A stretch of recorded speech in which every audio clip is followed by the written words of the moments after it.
and welcome to Meeple University's How to Play Brass Birmingham. This video is a little bit different to most of our normal videos because we're not going to take you through the full rules for Brass Birmingham.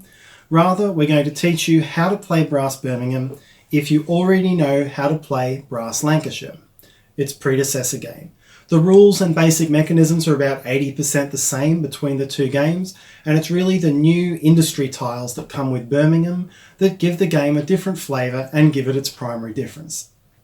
If you're playing Birmingham and you've never played Lancashire before, click on the banner or the link in the description to give you our video on the rules on how to play Lancashire, and then you can come back for the differences on Birmingham. The differences in setup are as follows. As in Lancashire, you'll fill up the coal and iron markets, but you'll leave empty the spaces that have dots on them. Then up here, you'll place the new wild industry cards and wild location cards in these spaces with one card per player. Gone in this game is the distant cotton market. These tiles from Lancashire are not included. Instead, you have 9 merchant tiles. Remove any which don't match your player count, and then shuffle them up. Then place the 9 tiles into these slots on the 5 corresponding locations, leaving out any which don't match your player count.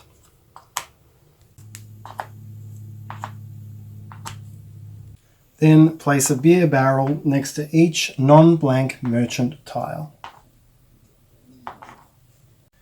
In the player area, set up all of the industry tiles as you would have done in Lancashire, but you'll notice that you have new industries. Gone are the ports and the shipyards from Lancashire. In their place, you have breweries, manufacturing, and pottery. Each player takes £17 of starting money instead of 30 and draws 8 cards as you would in Lancashire. Each player is also dealt 1 face-down card to start their discard pile, which replaces the mechanism of this tile from Lancashire. You may not look at this card. All of the basic rules regarding how you define your network and how you define connectivity on the map remain the same as Lancashire. Additionally, the rules regarding consuming iron and consuming coal remain the same. Iron can always be consumed from anywhere regardless of connectivity, but to consume coal you must be connected to that coal source. One important note though is that without the port tiles in the game, the only places where you can access the coal market are the 5 locations around the edge of the board, and so it's a little bit more difficult to connect yourself to the coal market than it was in Lancashire. Brass Birmingham adds a 6th action to the basic 5 from Lancashire, the action of scouting. Scouting replaces the mechanism from Lancashire by which you can discard 2 cards to count as any other location card. The way it works in Birmingham is that you discard 3 cards instead of the normal 1, and these can be any cards, and then you draw into your hand 1 wild industry card and 1 wild location card. This means that overall you have discarded 1 card and used 1 action to draw these 2 wilds. You cannot take the scout action if you have any wild cards in your hand, and therefore you can never have more than 1 of the same sort of wild card at any given time. You can then use those cards when performing the build action, or any other, but most likely the build action, to either play it as any industry card or as any location card. When you play it, it goes back to its main pile. Note that when playing a wild location card, this does not allow you to build in one of these 2 specific locations, known as the farm breweries. They have no name underneath them, and so they do not count as locations. While we're looking at the farm breweries, I'll also point out that this particular canal or rail here is considered one single link. Building here gives you access to that farm brewery. the build action otherwise works the same way that it does in Lancashire. All that has changed is that we have 3 new types of industries to build. When you build a brewery, you immediately place 1 beer token on it on the board, or for these ones you'll place 1 beer during the canal era and 2 during the rail era. Pottery and manufacturing, like cotton, are goods that have to be sold, and so you place them on the board and take no other action until you perform the sell action to flip them over. Note that while there are 8 separate levels of manufacturing, there are the same overall number of manufacturing tiles as there are cotton mills. And so you may choose to go for one or the other to avoid competing with another player, or because you like the balance of points to income that they deliver. The pottery track is a little bit different, as it alternates between an expensive high points pottery level and a very low cost but very low benefit level, and it alternates via that way up until its top level. The develop action is effectively unchanged. You still discard 1 card in order to discard 2 tiles from your board and consume 2 iron in the process. The only difference is that these 2 pottery tiles, showing this no light bulb icon, those 2 cannot be developed. In other words, you cannot skip over the expensive pottery layers to get up to the top level. You must build each of those 2 tiles. The loan action has changed very slightly. Now, after discarding a card, instead of having the choice to take a 10, 20 or 30 pound loan, you can only take a 30 pound loan, dropping 3 income layers as appropriate.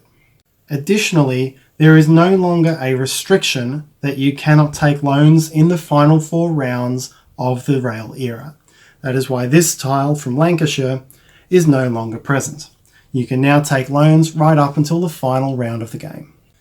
It is the sell action which has changed the most in Birmingham versus Lancashire. Without any ports on the board, there are now only 5 locations you can sell to. These merchant locations around the outside of the board. And there are now 3 different types of goods you can sell: cotton, manufactured goods, and pottery. Each of these locations, based on the merchant tiles there, may or may not take all types of goods. So as they're laid out here, Shrewsbury will take all 3 types of goods, but Oxford will only take pottery. And so the way you link up the board to get the goods to locations where they can go will be critical to your strategies. Additionally, when selling products, you must consume beer based on the number of beer barrels shown in the corner of your tile. This is usually 1, but there are some tiles that require 2 beers to be consumed. The manner in which you consume beer differs slightly from the manner in which you consume coal or iron. There are 3 potential sources for the beer that you consume. There can be your own breweries, there can be someone else's breweries, and there can be the beer that is next to the merchant tile that you're selling to. If you consume the beer that is adjacent to the merchant tile you're selling to, take the beer off the board and immediately score the bonus that is printed next to that beer. The merchant tile stays in place, but the beer is not replenished until the end of the canal era, when it comes back on the board as part of the reset. You don't get this benefit if you consume beer from a different source. The second place from which you could consume beer is someone else's brewery. But when doing this, that brewery must be connected to the location that is making the sale. So in this case, when flipping this tile, White would be able to consume Yellow's beer in Coalbrookdale, but not Yellow's beer in Nuneaton. Like a coal mine or an ironworks, a brewery is flipped over, giving income to its owner and triggering its victory points as soon as it has run out of beer. The third place from which a player can consume beer is one of his or her own breweries. If a player takes this option, that brewery does not need to be connected to the source that's making a sale. So a player's own beer is always available to that player. You can remember these beer consumption rules by these icons down here. The hat represents you, and so your own beer can be consumed without connection, but someone else's beer requires a connection just like coal. All three of the goods that can be sold work in exactly the same way, and as in the base game, you are allowed to sell as many items as you want in the same sale action, but you need the required amount of beer for each. Keep in mind that although the beer next to these merchant tiles will be consumed, the merchant tile is still open and can still take sales. You'll just need to find another source of beer and you don't get the printed benefit. The network building action works the same way as it does in Lancashire, except that when you build 2 rail at a time during the rail era, in addition to 15 pounds and 2 coal, you must also consume 1 beer. When consuming the beer must come from a brewery. It cannot come from one of the merchant beer spaces, even if it's connected. The beer needs to be connected to the second rail link that you build. To clarify that, if you're drinking someone else's beer to do this action, you do not need to be connected to that brewery until you have placed both links. And that is how to turn your game of Brass Lancashire into a game of Brass Birmingham. I hope you enjoyed the video and I hope you enjoy playing. Please click on the Meeple in the corner to subscribe to our channel if you'd like to hear more from Meeple University.